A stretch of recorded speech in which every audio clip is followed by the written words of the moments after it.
Welcome back to another technical deep dive here in the debug zone. Today we're tackling a big question and breaking it down with insights from other users. Hopefully this clears up some misconceptions and helps you get the answer you need. So buckle up, stay a little curious, and let's jump right in.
And that's a wrap.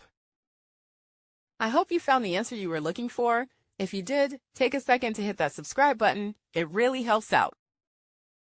And let me know in the comments which solution worked best for you.